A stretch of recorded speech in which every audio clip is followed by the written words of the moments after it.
All right, welcome everybody. This is the session Unpacking the Competency-Based Classroom, Equitable Individualized Learning in a Professional Learning Community, PLC at Work.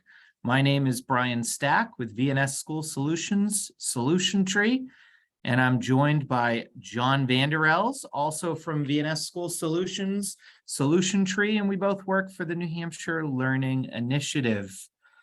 This is what we look like in our contact information. I know you're going to have access to the file where you'll be able to grab any of these things that we share today, and hope that you continue to engage with us on Twitter, email, and other ways as you start or continue your PLC journeys and connect them to your competency-based learning work. Again, I'm Brian. You can't see me necessarily. I'm sharing my slides, but with John, wrote a couple different books for Solution Tree, helping people think through this topic and what it means to connect competency-based learning and professional learning communities.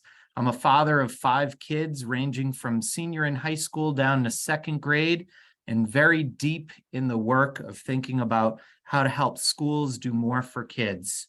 John? Thank you, Brian. Good afternoon, everyone. We hope everyone's doing well. We're excited to be here. The Aurora Institute annual symposium is one of the very best learning experiences that I've had as an educator. And I don't even know how many years at this point that I've been attending or presenting or both at this institute. And so Brian and I are both very, very happy to be here.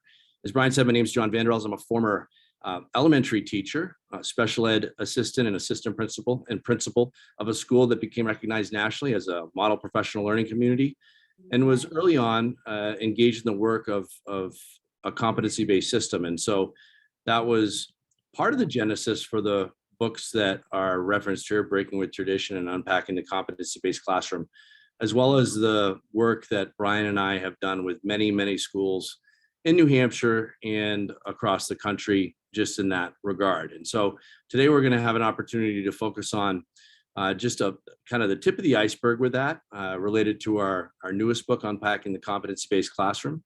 And we're hoping that you find it both valuable information and also hopefully inspiring for you as you continue on your journey to support all learners. Thanks, John. Today, we've got 3 learning targets for you. We're going to talk to you a little bit about how PLCs can be used to support a competency-based learning system. We're going to give you an opportunity to self-assess your readiness or current status to advance CBL work in your school with a tool that's part of our book.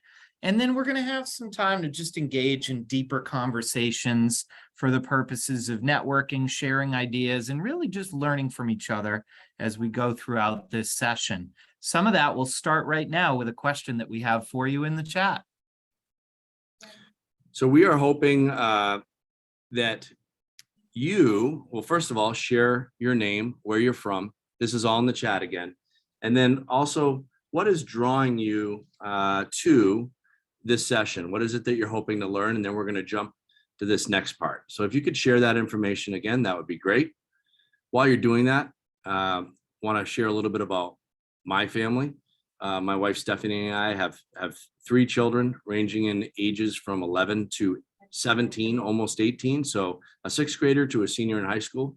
Our daughter, our oldest, is a senior. We have a son. Our oldest son is a junior, and then our youngest son is a 6th grader.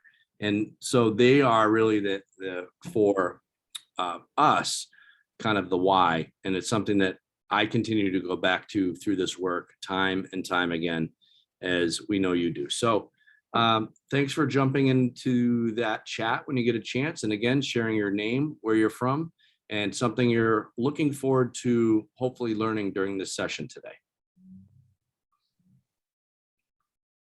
Thank you, Joe.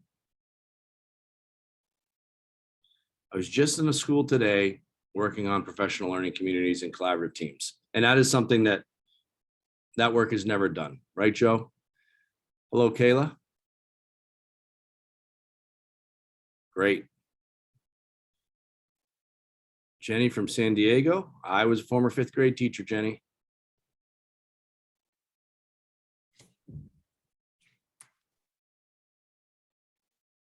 Nice. Lindsay, excellent. In that regard, Brian and I, as far as leveraging PLCs, Brian and I realized everyone was talking about moving towards a more student-centered, competency-based system, but it's impossible to do that without strong collaborative teams and professional learning community structures. This is great. We have a nice mixture of practitioners, policy, folks at really all levels. So we thank you. Rebecca, it's been a while. Great to see you. And Marcia, great to see you here too. Thank you, Paul. Marianne, great to see you both, our colleagues from New Hampshire and NHLI. All right, excellent. So as more of those are coming in, PLC was mentioned a couple times just in the chat, as well as what Brian and I were talking about. Let's we talk about clarity preceding competence. So in the chat again, just very quickly, what is a PLC? Or you can choose to write what it is not. It will help kind of frame our conversation as we move forward, and you're going to see Brian and I are going to jump right into that. So as you're putting your thoughts together in the chat, I'm wondering how many of you may have thought about some of these things or are thinking about some of these things.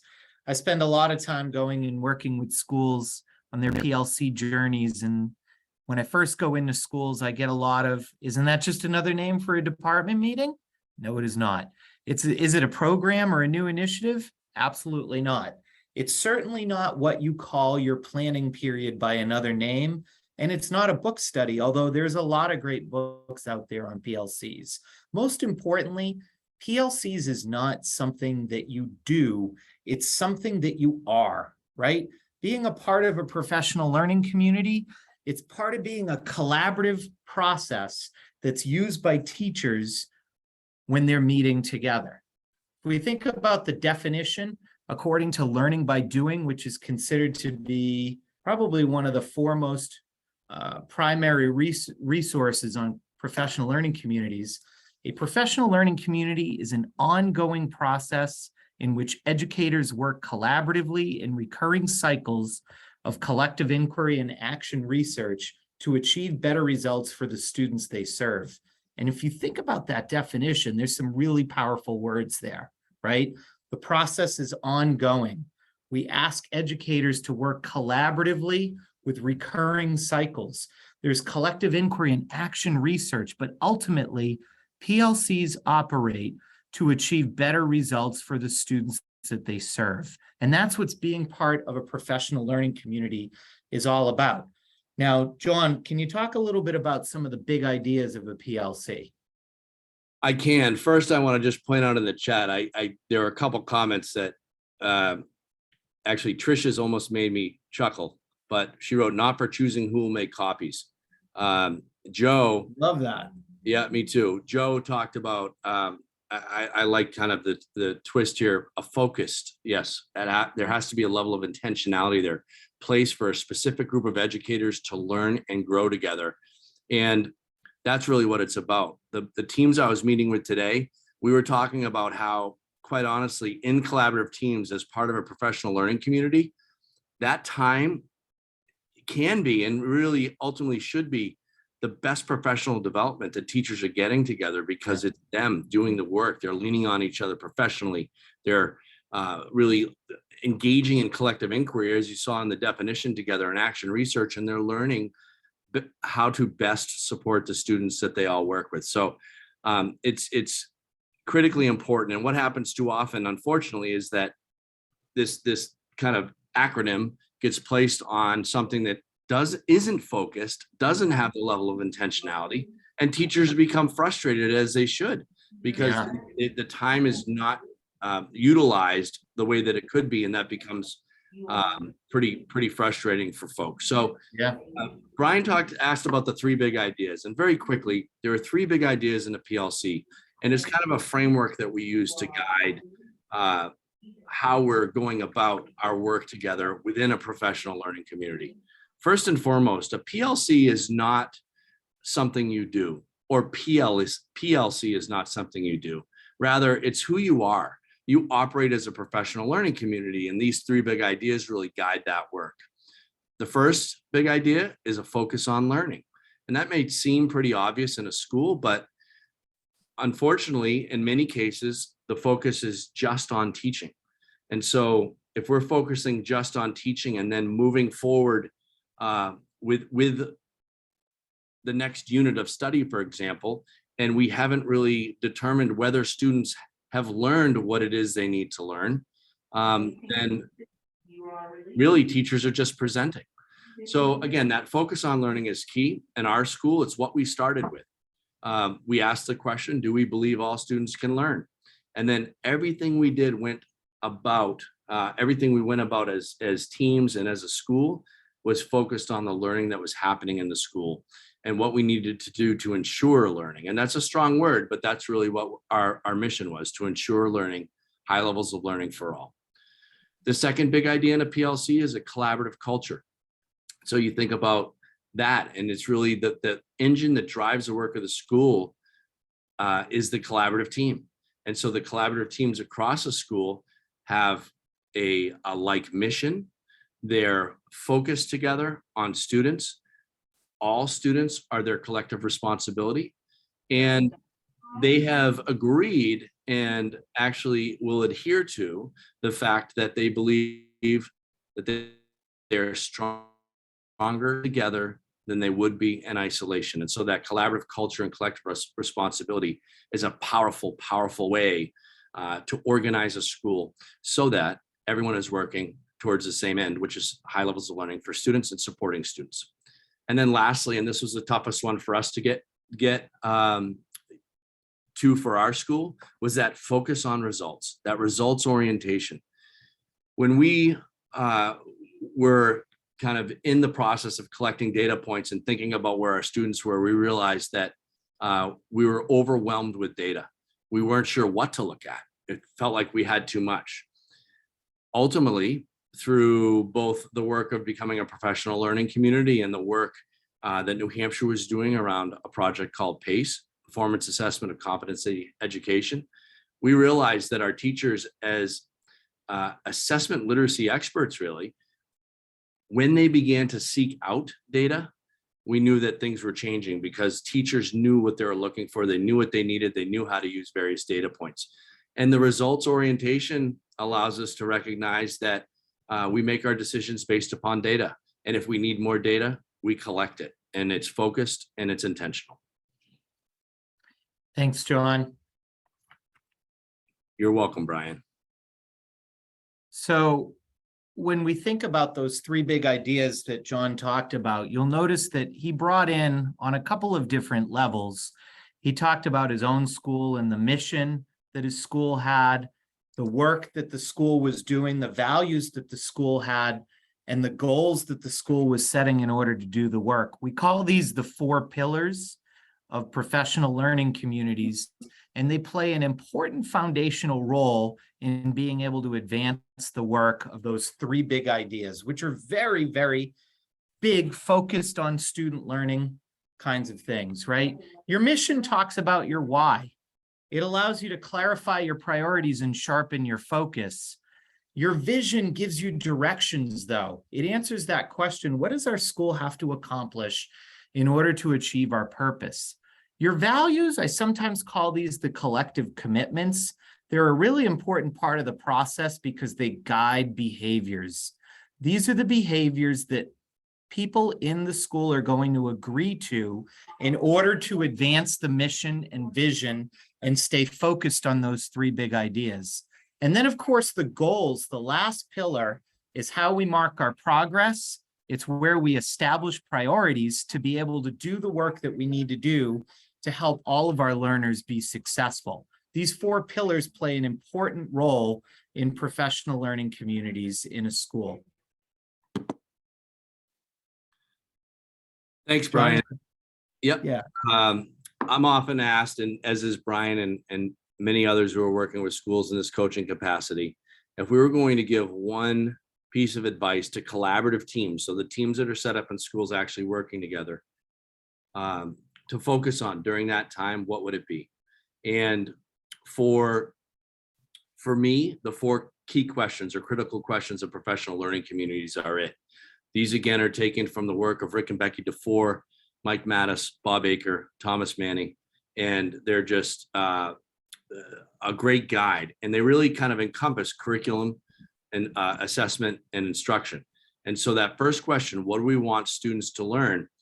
As we were kind of transitioning and going deeper into a competency-based system, that really was the architecture of competency statements. And so when we think about competencies, they're kind of the bigger idea, they're a higher level, like an umbrella statement. Underneath that, you would have essential standards, and under that, learning targets. But we have to be clear about what it is students should know and be able to do. And so the answer to question number 1 is an important one for teams to be considering as they're working within their grade levels or content areas. Question 2, how we know if they've learned it? That's an assessment question. What are our assessment practices? How are they balanced? How are they meaningful? Do we use performance assessment as part of that in a competency-based system? Competency really is defined by the transfer of learning in and across subject areas. And we want to be able to see that transfer happen. That's when we know that students know it. And so again, question 2 makes us consider the ways in which we'll collect evidence to determine whether a student has mastered what he or she needs to. Questions 3 and 4 really are tied together and are part of like a multi-tiered system of support. They also align very well with the design principles that we're going to talk about shortly, 3 and 4. So question 3 really is around how do we provide intervention for students who are struggling in a specific area? What does that look like in our school? Do we have the structures in place to support students where they are? And conversely, question 4 is around students who need additional opportunities for extension. They may have already mastered material. They may be ready to go deeper. So we need to make sure that those opportunities exist in our schools, in our classrooms on a consistent basis for students, because otherwise we're not meeting them where they are. Thanks, John. That's great. Now, I know most of you, if not all of you on this call, are familiar with the definition of competency education. If you're not, I would encourage you to take a look at it deeper. Aurora Institute has a great 7-part definition of competency education. And you see here each of the design principles listed out. So for example, design principle 2 talks about assessment being a meaningful, positive, and empowering learning experience for students that yields timely, relevant, and actual evidence. Well, John was talking to you in this last slide about the connection with question 2, PLC question 2, and PLC teams needing to spend time thinking about how students have learned something, right? So what we're going to show you with all of these design principles that encompass the multitude of things that competency-based learning schools do, there's a lot of connections that you can make to these PLC questions. You'll see right there, design principle number 2 connects directly to PLC question 2. Design principle 3 that talks about timely differentiated supports really is talking about PLC questions 3 and 4. All of the design principles align perfectly with the PLC process.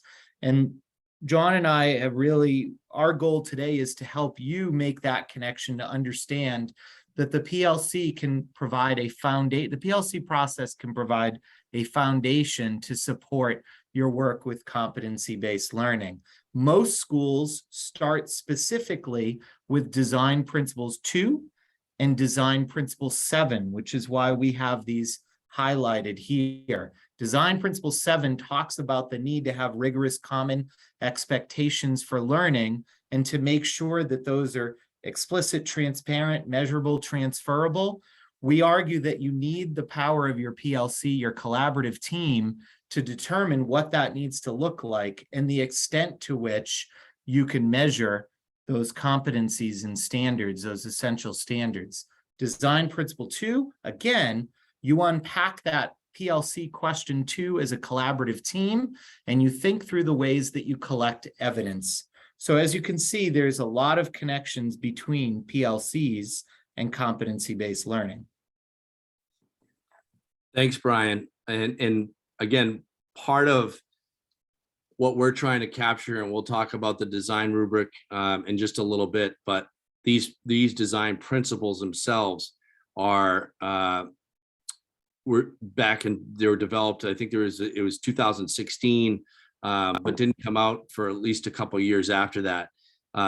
These ultimately are a framework, a guide for how schools can enter the work of becoming a competency-based system. And it's not that anyone is doing all these things incredibly well. Again, it's about trying to reflect and figure out where you are and how to move forward. We really kind of dig into these 4 critical questions and how they help teams to unpack competencies and standards. And that this work has, our knowledge of this work has really come quite a ways. And it's just through, when I say our knowledge, our collective knowledge, it's through a lot of research that's been done by many folks like Ken O'Connor and Tom Guskey, but then also being applied to this competency framework. What does that look like? And the 4 questions really will help to help teams to unpack these essential standards, these competencies, and these learning targets. And what happens is there becomes a cycle for collaborative teams. Again, if you think about question number 1, what is it students need to know and be able to do? If you see that kind of offshoot of first critical question, you're going to see that they need to be clear. There needs to be clarity on not only what they are, but what they represent. What do they mean? Same with the second critical question. Doesn't just mean that we're, and I'm putting this in quotes, doing common assessments or performance tasks, but that they're driving how we're supporting kids. Because the reason why we assess is to figure out what to do next in supporting students, as Dr. Bob Marzano says. That's why we assess. And when we get that information off of question number 2, it should drive both questions 3 and 4. So our interventions and ultimately our extensions. And it should be the types of supports that students need to continue to move forward. Thanks, John. And through all of our work, what we've found is we've worked with collaborative teams unpacking the competencies and the standards. We're seeing the bones of a quality performance assessment emerging, right? And there being a through line as teams are doing this work, they have to be able to make a connection between the standard that they're unpacking as they determine what it is they want students to know and be able to do. They have to be able to design an appropriate task that will collect meaningful evidence of that learning at deeper levels, but they also need to have a rubric, because the rubric is where they calibrate their understanding of what mastery of that standard looks like, what that performance looks like at different levels, and they're able to communicate that effectively to students, parents, and each other. And really what we're looking for is a thread of continuity. There's a connection between curriculum, instruction, and assessment. And professional learning community collaborative teams spend a lot of time thinking about and working through the process to understand what it is they want students to know and be able to do, connecting that to the different instructional strategies that they're going to use to help students be successful. Because as John mentioned earlier in this presentation, the focus needs to be on learning, not on teaching in a professional learning community. Then there's a connection to what we assess and how we collect that meaningful evidence of learning and what that looks like. These are team conversations that happen. And then there's also a connection with what is reported out on, not just which standards are reported out on, but how those standards, how the grades are reported. Those are all important parts to this puzzle. Brian, and let me just add one piece to this. Please. If you go back to that one, Brian, thanks. teams, it becomes frustrating in schools for teachers when there's clarity on this first part, right? Like they've done work on identifying and understanding, really developing together the competencies, the learning that needs to happen for students at a specific grade level in a specific content area. And then it would make sense, right, that that's what's instructed. That's how students are engaging in their classrooms at that level of instruction. And then teachers are collecting evidence on those same targets. And then ultimately that evidence, whether it goes into a system or whatever, is reported out on. But all too often, there's a missing link here in one of these pieces. And again, it causes frustration for teachers. And sometimes the competencies and statements might not be there, or the instruction doesn't match, or the assessment doesn't match, or most often the grading, right? It really goes back to grading and what grading should represent. It should represent what students have demonstrated. And all too often it doesn't. So this is just a key piece to this. Alignment. Thank you, Lori. I'm gonna have to jump back into the chat here. Yes, thank you, John, for monitoring that. I can't see the chat in case folks are wondering why I wasn't commenting on that. I'm the one sharing my screen right now. But to take this one step further, this visual comes right out of our book, and it's a good way to visualize the progression from the competency statement down to the learning target, right? So you consider that competency statement at the course, the grade level, or the unit level, right? The standards happen definitely at the unit level, and the essential standards are the time when the team decides what are our priorities. Not all standards are created equal, but what are the ones that are enduring understandings that have leverage, that are going to help students for the next grade level, or in other content areas, standards that perpetually our students have struggled with. These are the ones that you're going to spend the most time with. And you have to unpack these into the building blocks, which we call the learning targets. They're sometimes called the learning progressions, but they're the building blocks on the way towards mastery. You consider these at the lesson level, but altogether, this is the framework that competency-based schools follow. Thanks, Brian. So we're going to actually move you into some breakout rooms here shortly. I'm having a little block on my screen, so I'm just going to jump over here. We're going to put you into breakout rooms, and you're going to work in a small group and unpack one of the design principles, okay? Right now, we are going to have 7. So we're going to name them just by group 1, 2, 3, 4, 5, 6, and 7. And from those 7 groups, you're just going to focus on each of the representative design principles. So if you're in group number 1, you're going to focus on that empowering learners. Okay, so design principle 1.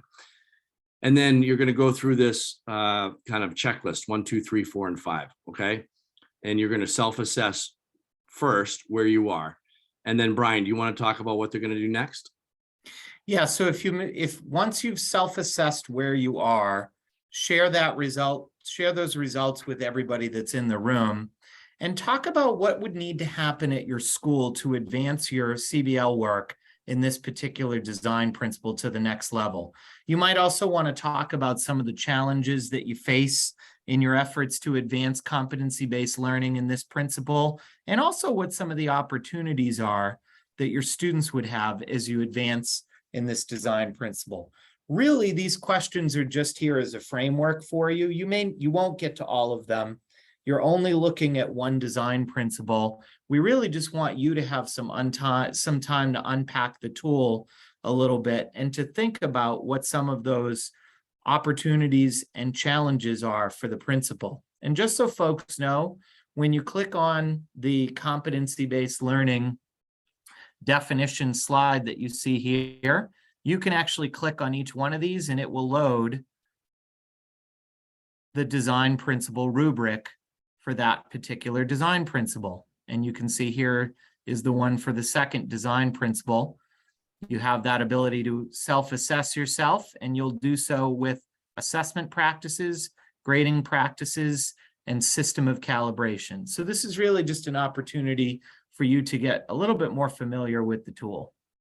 And I would just add, Brian, quickly that as you're going through this, just to reiterate, it's about really a process of becoming more aware of where you are, and then thinking about together how you might move forward. So that's why we're starting with just one. This rubric was developed with the support of many folks across the country, including a number from the Aurora Institute, as well as Paul Leather, and a number of practitioners that we've worked with, again, throughout the country, who are just trying to learn how to move forward together in this work. So we hope it's helpful for you. A good one, Haley. How do we convince the adults to change? It takes some time for sure. That's another session, Haley. But I will say this, it's what you have to start with, I believe. Like, it's a whole mindset that there's a need, recognizing there's a need for change, and then empowering those in the school to be a part of that change process. But it's really hard. People, especially when it's, I was speaking to some folks from Utah, and I was starting to put this in the chat, but they're just, when you're thinking about things at that level, like the state, right? And what's tight and what's loose, it's difficult. Yeah. Kim, you brought up a great point. I'm going to go back in the chat. I'm always thinking about helping school teams balance new ideas like competency-based learning with existing initiatives. One of the things that John and I have always kind of professed with this work, professional learning communities are not a new initiative or a new idea. It's a way to structure your school and structure the professionals in your school so that they can engage in the meaningful work. Competency-based learning helps you really align what you're doing to being specific about helping students achieve mastery on standards, right? Helping them unpack what it is you want them to know and be able to do, develop meaningful ways to assess that learning, and then have targeted supports for students who need intervention or extension. That's really what it's all about. Teachers will tell you, well, I do that anyway. We say, well, yeah, but this is a more deliberate process with the work of your collaborative team to do it. And I'll note a couple things in the chat that really resonate with me. Student choice, and I would say even more than choice, ownership. Design principle on empowering learners in all aspects of learning. And you're thinking about the design, how to demonstrate, what that really looks like. It's so important. And Steve, I think it's a critical component, because it leads to students owning learning, and motivation and engagement, and all these pieces really just increase with that. Jennifer, you have to start the conversation to get the ball rolling. That's absolutely right. When we know better, Rick DeFore used to say, when we know better, we must do better. And just start somewhere, right? Figure out, and that's what the intent of the design rubric is try to help you figure out what's right for you. And there's no recipe for this. You have to determine what your strengths, what your areas for growth are, what resonates with you, and the other pieces will present themselves along the way. And then, Kim, you mentioned, how do you kind of tie this in with the things that you're currently doing? I think that's important. This isn't new work, this is the work. And there are so many different components that you really just have to figure out what you're going to focus on next, because you can't do everything at once. But very often, if you're engaged in best practices, it really is very much in line with what many of those best practices are.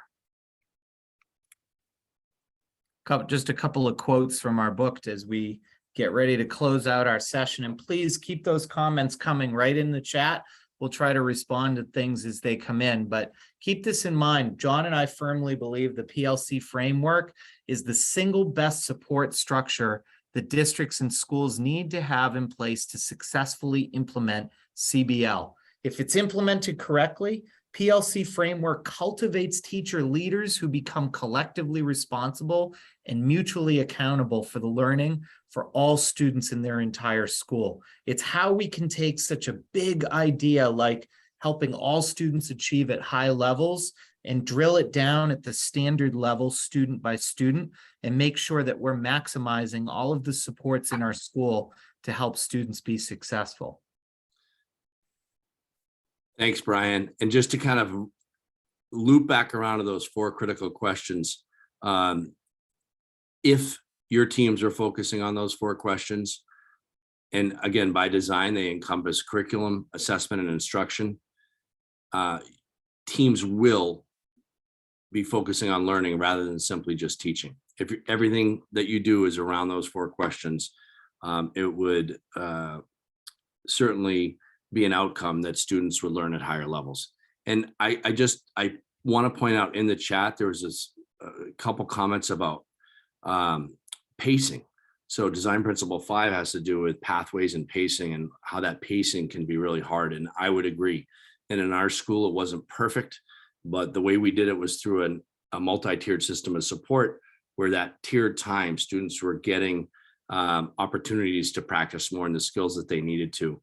But your assessment practices have to be aligned to that, along with all your supports and everything else that's happening. So it's certainly not easy to do, but you just have to, I think, figure out what might work and based upon your individual resources, and then try it. And I'd say if you have questions, just reach out to one of us. We're happy to support you and answer questions or provide resources. And we've got our email addresses right here. You could take those down. You have the slides as well. Our Twitter links as well are there. We definitely want to thank you for joining us today. Share your thoughts. We do have a 1-minute poll that Aurora Institute would love to get your feedback in, and I believe that link is going to show up in the chat box for you. Thank you, everyone, very, very much. We wish you the best, and we hope our paths cross in the near future. Thank you, everybody.